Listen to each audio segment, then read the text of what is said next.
Muy bien, hermanos, vamos a continuar nuestro estudio aquí acerca de la seguridad eterna y vamos a ver eh, un riesgo que se puede correr. ¿Qué pasa si no enseñas que la salvación es eterna? Y es bien importante este tema porque muchas personas, por el hecho de hacer crecer la iglesia, entre comillas, ¿verdad? Prefieren comprometer este tipo de doctrina y así hayan personas que crean que la salvación no se pierde, con otros que sí se pierde, entonces comprometen la doctrina. Pero hermanos, no debemos de hacer eso y vamos a orar y vamos a pedir al Señor que nos muestre a nosotros qué está en riesgo si no enseñas que la salvación es eterna, ¿verdad? Imagínese usted personas um, que aquí en Estados Unidos estaban diseñando un puente gigantesco aquí en Estados Unidos, ¿verdad? Y resulta de que esta es historia real, no me acuerdo ahorita el nombre del puente, pero era un puente bien grande, ¿no? Un puente colgante sobre un río muy grande. Y entonces resulta de que las personas se estaban muriendo mientras estaban construyendo el puente, ¿verdad? No había nada que les protegiera a ellos, hasta que un hombre diseñó una malla especial que les puede sostener a ellos en caso de que caigan. Entonces no iban a morir. Pues, ¿qué pasaba? Muchos de los trabajadores estaban temiendo seguir construyendo el puente por el hecho de que temían el caerse, porque el caerse significaba morir. Entonces, una vez le colocaron la malla, adivine cómo trabajaron ellos. Trabajaron confiados, ¿cierto? Y trabajaron seguros de que nada les iba a pasar en el caso de que cayeran. ¿Por qué? Porque la malla estaba allí. Y es más, muchos de ellos por jugar se tiraban a la malla y practicaban cómo sería una caída en la malla, ¿no? Y así que pasó, construyeron con mucha más eficiencia y mucho más productividad el puente, ¿verdad? Confiados, sabiendo de que ahora ninguno iba a morir de aquí en adelante debido a la construcción del puente y que tenía esa malla protectora, ¿no? Entonces, ¿por qué les pongo este ejemplo? Porque es lo mismo cuando nosotros enseñamos que la salvación es eterna. Cuando nosotros sabemos que la salvación no se puede perder, cómo van las personas a ser motivadas a obrar por el Señor? Va a ser por gracia, por agradecimiento, sabiendo de que esa relación entre padre e hijo jamás puede ser quebrantada. ¿Y cómo van a ser los hijos de Dios cuando crecen con esta mentalidad de que la salvación es eterna y depende de Dios y no de nosotros el mantenerla, ¿verdad? Pues van a crecer confiados y van a ser más productivos en la obra de Dios, van a depender de Cristo y de esa manera van a llevar mucho más fruto y más fruto para que su nombre sea glorificado. Entonces, es bien importante que nosotros tengamos la seguridad. Imagínense usted si tiene su hijo y su hijo eh, esté haciendo cosas simplemente por el temor de que usted un día le diga a él, fuera de mi casa ya dejaste de ser hijo, ¿verdad? ¿Cómo sería tu hijo? ¿Cómo estaría trabajando? Estaría trabajando con gran temor y con gran duda de que si su papá va a aceptar o no sus obras, ¿verdad? Pero gloria a Dios no es así. Nosotros no tratamos a nuestros hijos así. Al contrario, nosotros le dijimos a ellos, usted nunca deja de ser mi hijo porque usted nació de su mamá y de mí. Por lo tanto, siempre somos hijos por naturaleza. Y ya no puede ser un desnacido porque ya naciste en la familia nuestra. Y no importa lo que tú hagas, nunca la relación se va a quebrantar. Entonces, ¿cómo va a crecer el hijo? El hijo va a crecer confiado y va a hacer cosas que realmente vienen de una relación, una comunión con su papá y no es el temor lo que lo une, sino el amor.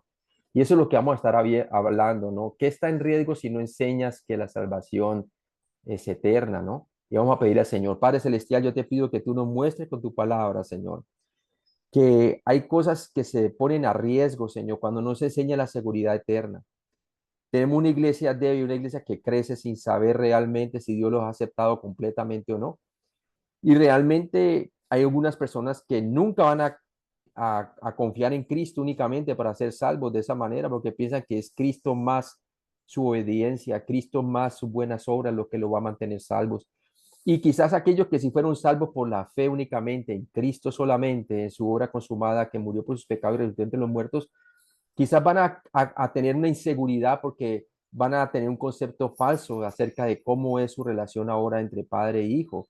Como tu palabra dice, que tú dices que hemos de acercarnos a ti confiadamente, porque tenemos acceso a través de Cristo para tener este acceso al trono de gracia para obtener socorro en el momento oportuno. Padre, yo te pido que tú nos ayudes a entender que es crucial enseñar a la iglesia que la salvación no se pierde y que estamos seguros en Cristo eternamente, Señor.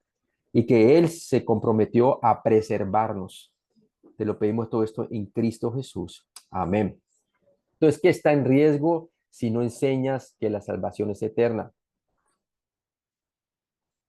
Entonces, primero está en riesgo el honor de Dios, está en riesgo. ¿Por qué? Porque si Él nos dice en Juan 6:47 que el que cree en el Hijo tiene vida eterna, el que cree en mí, dice Jesús, tiene vida eterna. Entonces, ¿qué está en riesgo aquí? El honor de lo que Dios dice, o sea, que Dios no cumple sus promesas. Porque Él dice, el que cree en mí, ahí está el objeto de nuestra salvación, que es Cristo, ponemos nuestra confianza en Él, tiene tiempo presente vida eterna. También nos dice en Juan capítulo 5, también nos dice de que el que cree en él tiene vida eterna y ha pasado de muerte a vida espiritual. Entonces, están las promesas de Dios que siempre son amén. Y en este caso, si no predicamos y no enseñamos que la salvación es eterna, entonces primero el honor de Dios está en riesgo. ¿Es Dios mentiroso? En ninguna manera, ¿verdad? Dios cumple su palabra. Entonces, si la salvación pudiera perderse, Dios sería un mentiroso cuando promete que todos los que creen en Él no perecerán, sino que tendrán vida eterna. Y lo vimos la vez pasado, ¿verdad? Que no hay nadie que los pueda arrebatar de su mano y jamás perecerán, dice, ¿cierto? ¿Por qué? Porque tienen vida eterna. Juan 3:16 lo dice claramente, porque de tal manera amó Dios al mundo que ha dado a su Hijo unigénito para que todo aquel que en él cree no se pierda, mas tenga vida eterna. Y luego nos dice bien claramente, porque Dios no envió a su Hijo para condenar al mundo, sino para que el mundo sea salvo por él. Entonces Dios está honrando su palabra y él dice que todo aquel que cree en él tiene vida eterna. ¿Y para qué? Para que no perezca, mas tenga vida eterna. Está en tiempo presente. No dice quizás, no dice de pronto, sino que dice en tiempo presente para que le cree no se pierda, mas tenga tiempo presente vida eterna. Si la salvación pudiera perderse, la salvación no sería por gracia, después de todo. Dios sería deshonesto cuando ofrece la salvación como un regalo gratuita en su palabra. El mensaje del Evangelio ya no sería una buena noticia, porque en realidad sería una recompensa ganada y no un regalo gratuito. Entonces, por eso es importante predicar la doctrina de la seguridad eterna. Estamos seguros en él. Y mire lo que dice en Romanos 11:6.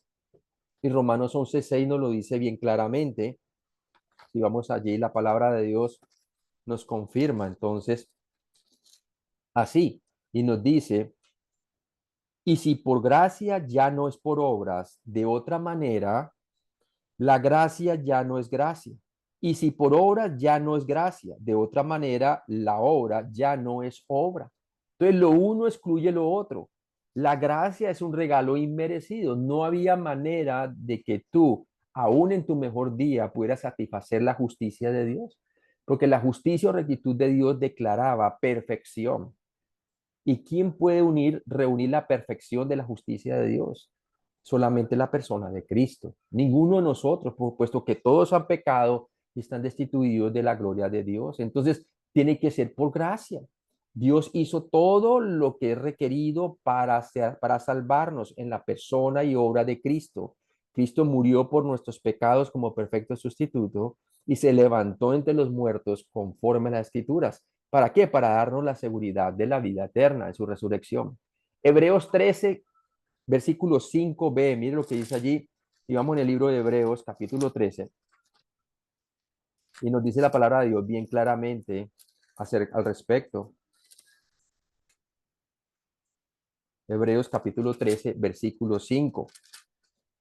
Y nos dice así, sea vuestras costumbres sin avaricia, contento lo que tenéis ahora, porque él dijo, no te desampararé ni te dejaré. Y eso viene también aún de Deuteronomio capítulo 31 versículo 6 y versículo 8 y Josué 1:5. Muestra muy claramente que así como estuvo con Moisés, también estaría con él. ¿Con quién? Con Josué. Y mire lo que dice la palabra de Dios, no te desampararé ni te dejaré. Y lo está hablando a los creyentes hebreos del Nuevo Testamento. Y lo está hablando a todos los creyentes en general. El Señor no puede invalidar sus promesas. Si la salvación pudiera perderse, la muerte de Cristo no fue suficiente para pagar nuestro pecado. Si tuviéramos que agregar nuestras obras al sacrificio de Cristo, entonces decimos que su muerte no poseía suficiente valor. Y Gálatas 2:21 contradice eso, porque ¿qué dice la palabra de Dios? Dice Pablo, no desecho la gracia de Dios. Pues si por la ley fuese la justicia, o sea, por el obrar en mi propio esfuerzo, entonces por demás murió Cristo. Entonces, ¿para qué Dios envió a su Hijo Jesucristo si yo me podría salvar por mí mismo al tratar de cumplir la justicia de Dios? Imposible, hermano. Aún nuestras buenas obras hechas en el mejor día, dice la palabra de Dios, que son como trapos de inmundicia delante de Él, porque no son perfectas. Entonces, lo que nos salva es la gracia de Dios. Y por eso Pablo dice, no desecho la gracia de Dios. Entonces, ¿qué pasa si enseñas que la salvación no es eterna? Pues entonces estás desechando la gracia de Dios. Y por eso escribió el libro de Gálatas, porque habían algunos creyentes que estaban desechando la gracia de Dios, pensando que podían agregarle al evangelio de Cristo obras humanas, rituales como la circuncisión y otras cosas para ser salvo o para mantenerse salvo. Y eso era totalmente herejía, porque Pablo les dijo que si habían recibido el Espíritu Santo por el oír con fe, o por las obras de la ley. Y obviamente lo recibieron después de oír por fe. Entonces, eran gálatas insensatos, habían empezado por gracia y ahorita le están añadiendo obras al evangelio de Cristo. Entonces, es bien importante que nosotros sí prediquemos la salvación que es eterna. Es Dios quien prometió. El que empezó la buena obra es fiel y justo para terminarla en aquel día, como dice Filipenses 1:6. Si la salvación pudiera perderse, ¿qué se podría decir de la declaración de Cristo? Consumado es. Juan 19:30. ¿Fue realmente terminada entonces la obra de Cristo? Si fue ciertamente terminada, claro que sí, hermanos. Fue ciertamente terminada. Él cuando dijo consumado es, viene del griego tetelestai, y lo que quiere decir es pagado por completo. Jesucristo satisfizo la justicia de Dios y la demanda que requería la ley por el pecado humano era la muerte.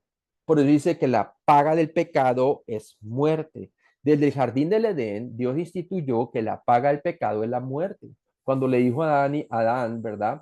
Le dijo, si comieren del fruto prohibido, ciertamente que morirán. Entonces Dios tenía que satisfacer esa justicia y la única manera era a través de la simiente de la mujer, Génesis 3:15, que iba a tomar el lugar de la sustitución, el justo Jesucristo por nosotros los injustos para llevarnos a Dios. Entonces, ciertamente su obra fue consumada y fue terminada. De otra manera, Jesucristo jamás se hubiera levantado entre los muertos si su obra hubiera sido incompleta.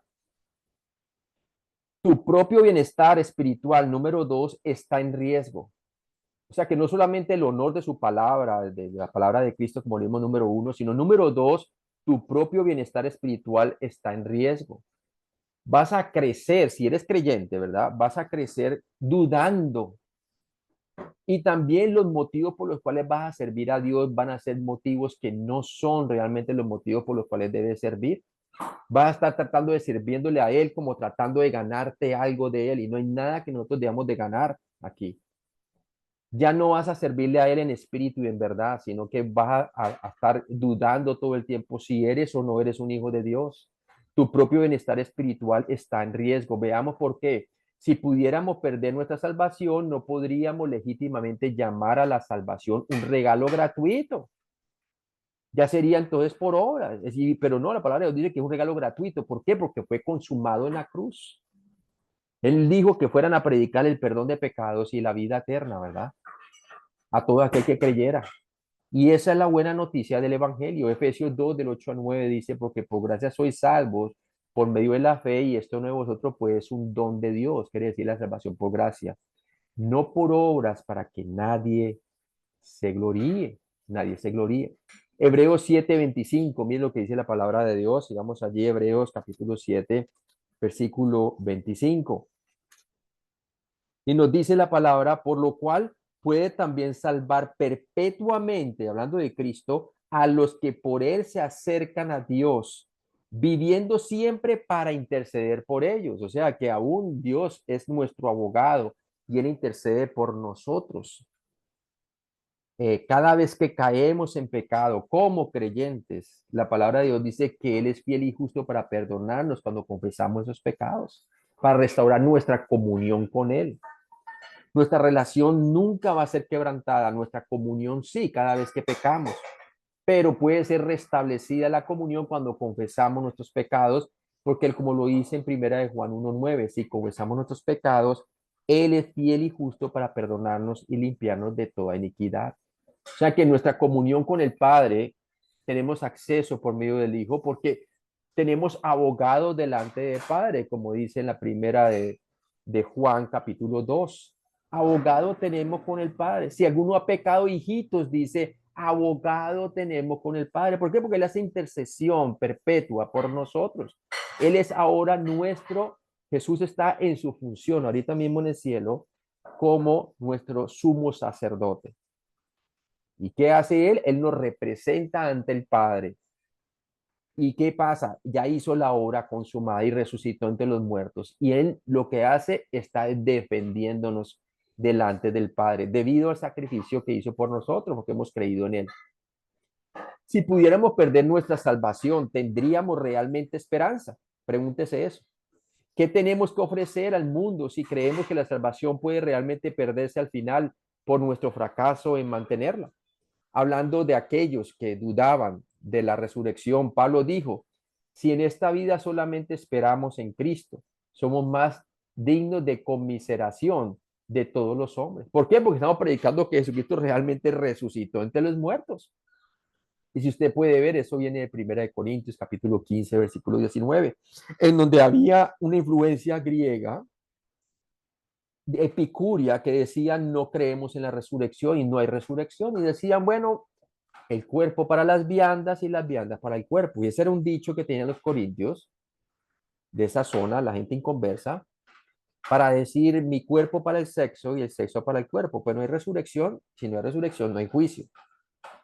Pero ¿qué pasa? Pablo viene y los exhorta a los creyentes, recordándoles que sí hay resurrección y que nosotros realmente seríamos dignos de conmiseración de todos los hombres si habiendo creído en Cristo, ahora vamos a negar la resurrección, como muchos de ellos están empezando a dudar. Si pudiéramos perder nuestra salvación, ¿ganó realmente el perdón para nosotros a través de su muerte en la cruz? Esa sería una pregunta que nos haríamos. ¿Será que ganó realmente Cristo ese perdón para nosotros a través de la muerte en la cruz? Claro que sí. Si no fuera así, no hubiera dicho lo que dijo en la cruz. Consumado es. Consumado es. En Mateo 1:21, miren lo que dice la palabra de Dios. Estamos allí en el Evangelio de Mateo, capítulo 1, versículo 21. Y nos dice así, Mateo 1:21. Y nos dice, y dará luz a un hijo y llamará su nombre Jesús, porque él salvará a su pueblo de sus pecados, de sus pecados. El mismo Juan el Bautista lo presentó también en Juan capítulo 1. Él dijo aquí, este es el Cordero de Dios que quita el pecado del mundo. Entonces muestra claramente que el perdón es ofrecido una vez por todas en Cristo en la cruz. Y por lo tanto, Él sí realmente ganó el perdón por nosotros, porque se hizo justicia. Él cargó el pecado de todos nosotros sobre el madero, como dice la palabra de Dios, y por su llaga fuimos nosotros curados. Cristo pagó por todos nuestros pecados, pasados, presentes y futuros. Primera de Pedro 1, del 3 al 5, nos habla entonces de que tenemos una salvación tan grande en Cristo y tenemos una esperanza viva. ¿Y por qué? Por medio de la resurrección de Cristo entre los muertos. Si vamos allí, mire lo que dice la palabra en la primera de Pedro, capítulo 1, del 3 al 5.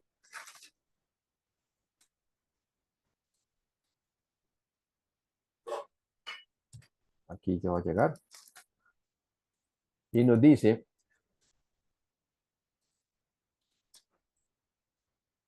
bendito el Dios y Padre de nuestro Señor Jesucristo, que según su grande misericordia nos hizo renacer. Ahí fue cuando colocamos nuestra fe en Cristo, somos nacidos de nuevo. Nos hizo renacer para, ahí está el propósito, una esperanza viva por la resurrección de Jesucristo de los muertos, para una herencia incorruptible, incontaminada y inmarcesible, reservada en los cielos para vosotros. El primer propósito es para darnos una esperanza viva, aquí ahora, por la resurrección de Cristo entre los muertos. Segunda razón, para darnos una herencia incorruptible, incontaminada y inmarcesible, reservada en los cielos para vosotros. O sea, ya tenemos una herencia en los cielos, incorruptible.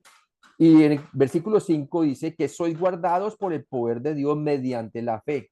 ¿Quién es el que nos guarda a nosotros? Es Dios mismo, con su poder, mediante la fe.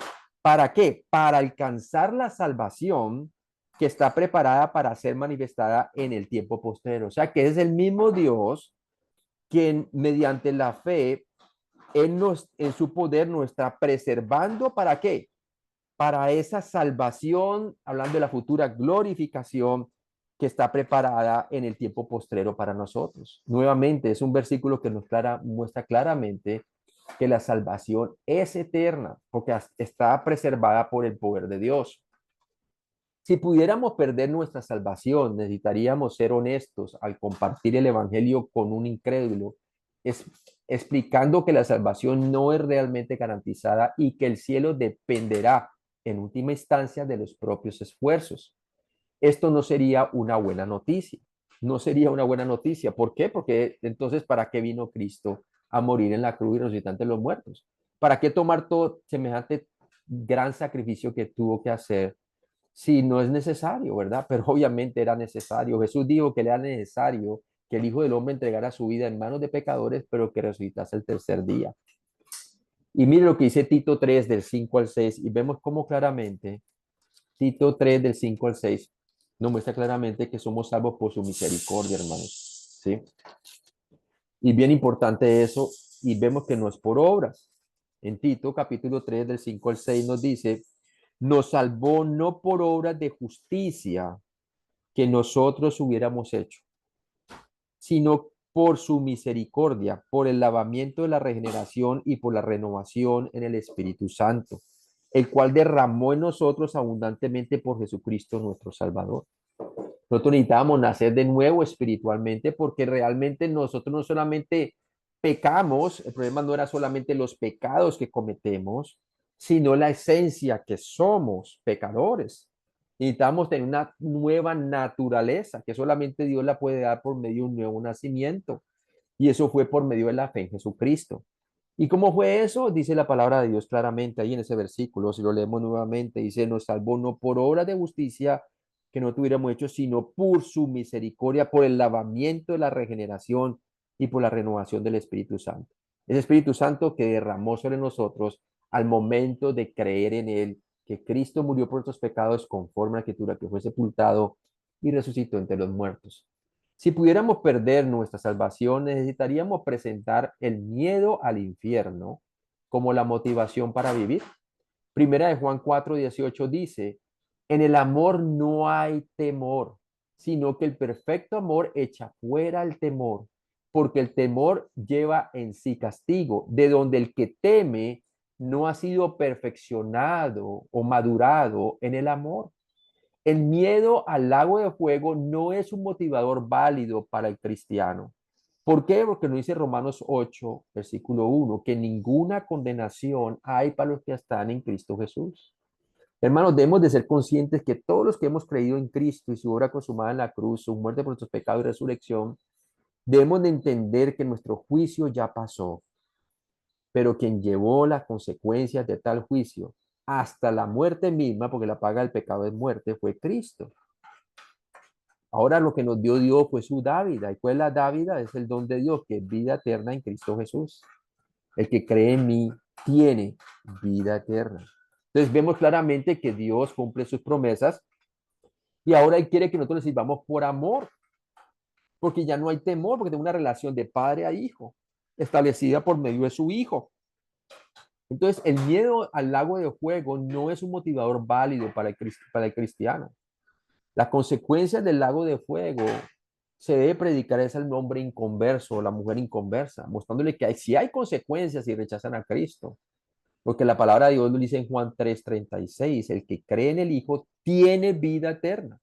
Pero a la vez dice, pero el que rehúsa creer en el Hijo no verá la vida, sino que la ira de Dios está sobre él. ¿Por qué? Porque necesita a Cristo y es la única manera de evadir el castigo eterno. Dios satisfizo el castigo que nosotros merecíamos en Cristo y por eso ya no hay condenación. Nuestro juicio ya pasó, Cristo lo pagó por completo y debido a su sacrificio tenemos el perdón de pecados y la vida eterna garantizada. Entonces podemos servir en amor, hermanos. Así como aquellas personas que mostré en la ilustración del puente que estaban construyendo en Estados Unidos y colocaron la malla protectora. ¿Cómo podían trabajar esas personas? Con mucha más productividad y rapidez y precisión. ¿Por qué? Ya no tenían miedo de perder su vida en caso de que algo les ocurriera porque tenían la malla protectora. Así son las personas que creen que la salvación no se pierde porque están seguros en Cristo. Van a orar por amor de Dios. Es el amor de Cristo el que los constriñe o que los apremia, como Pablo le apremiaba, ¿verdad? Y ya no es el temor de Dios al castigo, ¿verdad? Si pudiéramos perder nuestra salvación, el amor de Cristo sería condicional. La incertidumbre de este tipo debilitante, pero el amor de Cristo es un motivador. La Biblia dice porque el amor de Cristo nos constriñe, como les decía, o nos controla o nos apremia, como dice la Biblia de las Américas. La motivación es nuestra comunión con Dios. Permanecer en mi amor, dice el Señor, es permanecer en la vida, es el permanecer en su palabra para que llevemos fruto y mucho más fruto. Y así el gozo del Señor es cumplido en nosotros y el Señor es complacido por gracia, ¿verdad? Todo es por gracia.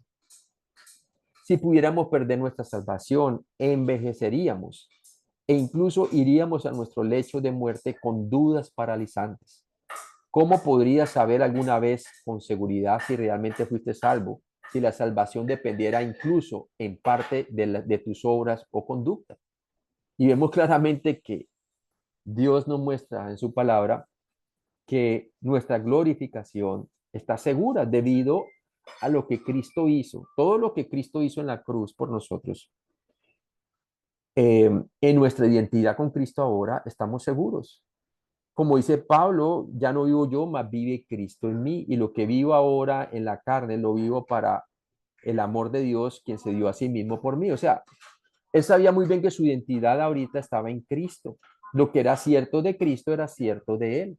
Lo mismo nosotros. Cristo murió por nuestros pecados, nos tuvimos co-crucificados con Cristo. Pero también cuando resucitó entre los muertos, fuimos co-resucitados con Él espiritualmente por medio de un nacimiento espiritual cuando que creímos en Él por primera vez y coascendidos con Él porque ahora nuestra ciudadanía está en los cielos, espiritualmente hablando.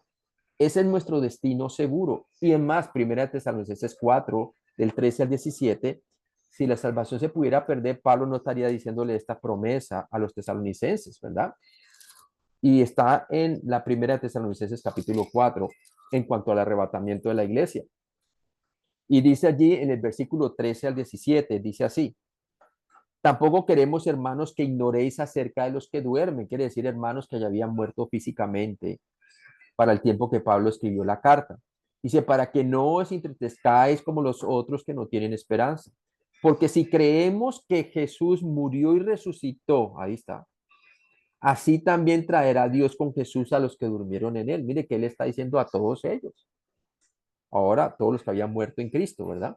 Dice, por lo cual os decimos esto en palabra del Señor, que nosotros los que vivimos, que habremos quedado hasta la venida del Señor, no precederemos a los que durmieron. Quiere decir, Dios va a hacer algo primero con aquellos que habían dormido en Cristo, habían muerto en Cristo. Dice, porque el Señor mismo con voz de mando, con voz de arcángel y con trompeta de Dios descenderá del cielo y los muertos en Cristo resucitarán, ¿qué? Primero. Y luego nosotros, los que vivimos, los que hayamos quedado, seremos arrebatados juntamente con ellos, con nuestros seres queridos, con cuerpos resucitados, que ya están ahí con el Señor en las nubes, en las nubes para recibir al Señor en el aire. Y así estaremos siempre con el Señor. ¿Y qué dice? Por tanto, alentados los unos a los otros con estas palabras. Mire que Pablo no les trajo a ellos a tratar de amenazarles de que hayan perdido su salvación o que nada. Simplemente al contrario, él viene a fortalecerles y animarles los ánimos, porque era una iglesia perseguida y mostrándole que prácticamente hay una reunión gloriosa con sus seres queridos que ya han muerto por la causa de Cristo. Antes de que, uh, antes de que escribiera la carta, ya algunos estaban siendo perseguidos, se habían muerto y estaban ellos dudando de qué es lo que va a pasar en el día del arrebatamiento con estos seres queridos, ¿verdad? Y Pablo les viene a decir, hay una reunión gloriosa, es una reunión gloriosa y para siempre. Pablo no podría decirles esa promesa del arrebatamiento si no supiese que todos iban a ser glorificados. Y claramente la palabra de Dios lo declara así, ¿no? Enseñar que la salvación puede perderse, expone a a las verdaderas creencias de una persona acerca de la salvación. Ahí vuelvo a leerlo. Enseñar que la salvación puede perderse expone las verdaderas creencias de una persona acerca de la salvación.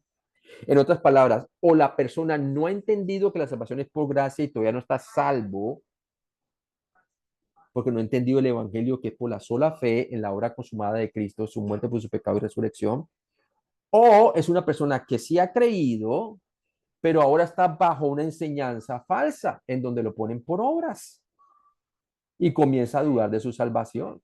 Pues bueno, si es el primer caso, la persona necesita ser salva, necesita creer que Cristo murió por sus pecados y resucitó entre los muertos y que la salvación es solamente por fe y por gracia únicamente, que no es por obra para que nadie se gloríe. Pero si es el segundo caso, la persona tiene que ir atrás y mirar lo que dice la palabra de Dios. Cristo ya murió por sus pecados, resucitó entre los muertos.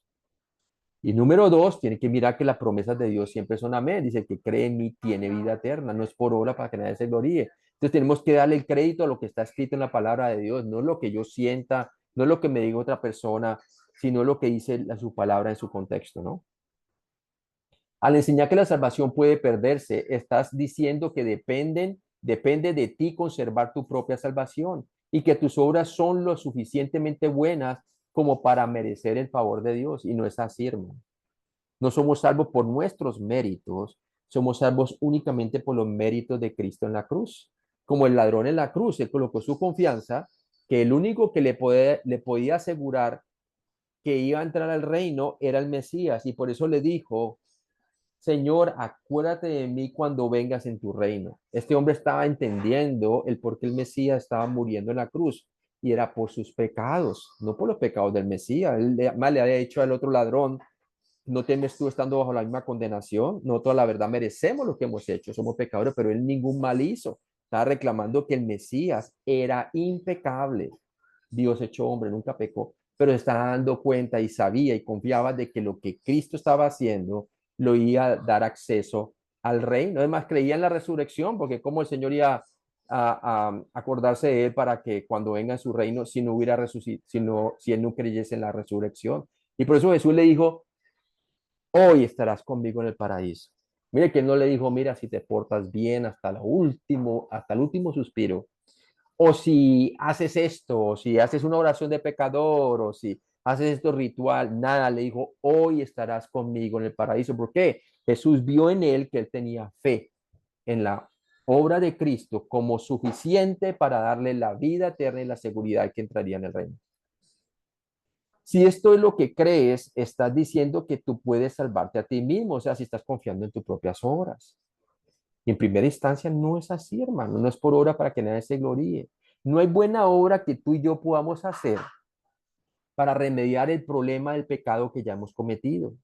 El único lugar en donde el problema del pecado pudo ser resuelto una vez por todas era en la cruz de Cristo. Allí el Mesías tomó la justicia de Dios, el juicio de Dios, el amor de Dios, el perdón, todos en un solo punto en la historia, en la cruz. Y Cristo reunió los requisitos para hacerle nuestro verdadero sustituto. Tenía que ser sin mancha, quiere decir sin pecado. Tenía que ser perfecto, que cumpliese la ley sin quebrantarla. y ese era Cristo. Y por eso Dios se complació ¿en qué? En que Él fuera nuestro sustituto, levantándonos entre los muertos, demostrando de que Él sí venció el poder de la muerte y el pecado, porque esa es la obra que Cristo quiere que tú creas, que Jesucristo murió por nuestros pecados y resucitó entre los muertos. Una vez se le acercaron los fariseos y le dijeron al Señor, ¿cuáles son las obras que debemos de hacer eh, para agradar a Dios? Y él dijo, esta es la obra, y se las pone en singular, esta es la obra que debéis de creer, que creáis en aquel en el que Dios ha enviado, o sea, que Él es el Mesías, ¿verdad? La única obra calificada para salvar a ti y a mí fue la obra de Cristo en la cruz. Todo lo que tienes que hacer es creer en Él por fe. Esto negaría tus necesidades del Salvador, ¿verdad? Si crees que la salvación es por obras. E eliminaría todo lo que la Biblia enseña acerca de la depravación del hombre, porque estábamos muertos en nuestros delitos y pecados, de acuerdo a Efesios 2, del 1 al 3. Estaríamos negando la necesidad de la salvación que fue expresada en el protoevangelio. Génesis 3:15 nos habla de que la simiente de la mujer era el Mesías, Jesucristo. En Gálatas 2:21 nos dice esta simiente singular era Cristo. Entonces nos muestra claramente que venido el cumplimiento del tiempo, Dios envió a su Hijo, nacido de mujer, ahí está la encarnación, envió a su Hijo desde el cielo, como Hijo de Dios fue enviado, nacido de mujer, ahí está su encarnación, o sea, que adquirió humanidad, nacido bajo la ley, para que redimiese lo que estaban bajo la ley. Todos nosotros estábamos bajo la ley como culpables, pero Cristo murió por nosotros y todo aquel que cree en Él tiene vida eterna y perdón de pecados. La seguridad de nuestra salvación es un asunto importante para el creyente. Es importante comprender con precisión los hechos bíblicos acerca de la naturaleza eterna de la salvación para que puedas evitar la confusión que podría dificultar tu crecimiento y resultar en problemas debilitantes para ti mismo y los demás. Asegúrate de ser preciso y exacto con los hechos bíblicos sobre este tema. Es bien importante, hermano, porque imagínese usted cómo crecería si usted fuera un niño y de su papá solamente todo lo que busca en usted es que usted haga cosas para que él se gane el derecho de ser considerado un hijo. No, él es hijo por nacimiento. Él no tiene que hacer nada para demostrar que él es hijo, ¿verdad? Es hijo por nacimiento y su padre le ama. No tiene que hacer nada para ganarse eso. Ahora, ¿qué pasa si el hijo es amado por el padre y él está seguro de que no hay nada que lo pueda separar de ser su hijo? ¿Cómo va a crecer ese hijo? Va a crecer seguro, va a crecer amado, va a desenvolverse de una manera que puede crecer físicamente estando seguro. Es más, usted ve los hogares hoy en día cuando crecen que no hay un padre en casa, ¿verdad? ¿Cómo crecen esos hijos? Inseguros. Inseguros de quién son, ¿verdad? Pero no dejan de ser hijos. Lo mismo si usted ha recibido a Cristo por la fe, porque él dice a todos los que le recibieron, a los que creen en su nombre, les dio potestad de ser hechos hijos de Dios, a los que creen en su nombre. Entonces, ¿qué pasa? Todas las personas que han creído en su nombre son hijos de Dios. Pero ¿cómo ve usted entonces a Dios el Padre? ¿Lo ve como Abba Padre, Papito Dios? ¿O lo ve como un juez ahí? No, ya no hay ninguna condenación para los que están en Cristo Jesús. Ahora, Él sí disciplina a sus hijos, pero siguen siendo hijos y la disciplina es para restaurarlos a su comunión. No es para condenarlos porque no hay ninguna condenación para los que están en Cristo Jesús. Y ahí terminamos este tema y es bien importante que usted entienda que es necesario predicar la seguridad eterna. Si eres pastor o maestro o maestra de escuela dominical, o si eres un creyente y estás creciendo en la palabra de Dios, es importante que tú le estás compartiendo el evangelio a una persona y la persona se salva por la sola fe en Cristo, mostrarle quién es, qué tan amado es de Dios esa persona. Y termino con esto, cuando Juan, apóstol, caminaba bien cercano con el Señor, tanto que él mismo se llama, sin mencionar su nombre, el discípulo amado, el discípulo amado. Porque él tenía esa seguridad y porque él fue el único que fue a la cruz cuando Cristo fue crucificado. Los demás todos se fueron por su lado, ¿verdad? Pero él fue fiel y estuvo ahí junto con las mujeres, ¿verdad? Estuvo ahí. El Señor le dijo a María, le dijo, María, he aquí tu hijo, y, hijo, he aquí tu madre, ¿no? Le encomendó a su madre el cuidado, al cuidado de Juan, porque para esa altura ninguno de los medio hermanos de Jesús eran creyentes. Entonces se lo dejó a él. ¿Sabes una cosa? Él tenía seguridad en quién había creído y sabía muy bien que el amor de Dios era inquebrantable. Pero él le adjudica todo eso diciendo, yo soy el discípulo amado. Él no dice, yo soy el discípulo que ama a Jesús, sino yo soy el discípulo amado. Este percibía bien claramente lo que era el amor de Dios hacia él. Y eso lo provocaba a él ¿a qué? A amarle de vuelta. Yo no le puedo dar a una persona nada de lo que Cristo no me dé primero verticalmente. Si yo tengo una comunión con Él como creyente, yo puedo darle amor a las personas genuino de Cristo, ¿no? Amor incondicional. Entonces es importante eso. Por eso es importante predicar la seguridad eterna. Jesús les dijo, estoy con vosotros para siempre, ¿no? Todos los días hasta el fin. Entonces no hay nada que temer. Vamos ahora, Padre Celestial. Gracias, Padre, porque es importante predicar la seguridad eterna. Padre, yo te pido si hay una persona que escucha, ya sea esta grabación o aquí en el Zoom meeting que tenemos todos aquí en la reunión, está escuchando esto y se le ha esclarecido claramente con tu palabra, que estamos seguros en Cristo, Señor. Esta seguridad lo que hace en nosotros es incrementar nuestro amor hacia ti, Señor, porque realmente vemos que el amor tuyo es tan grande, Señor, que nos tiene seguro. Y tu palabra dice, ¿quién nos separará del amor de Cristo? Tribulación, angustia, muerte. Nada nos puede separar del amor de Dios en Cristo Jesús. Y gracias, Padre, porque tú eres el que prometes un día glorificarnos. Tú eres el que empezaste la buena obra y eres bien fiel y justo para terminarla, Señor. Y yo te pido, Padre, que las personas que están escuchando este video analicen los versículos que hemos estado hablando, Señor, y que lean esos versículos, y se den cuenta de que la salvación es eterna y que si ha confiado en Cristo, que Él murió por sus pecados y entre los muertos, es suficiente para terminar su obra, Cristo, a través de ellos, Señor. No hay nada que nosotros podamos aportar.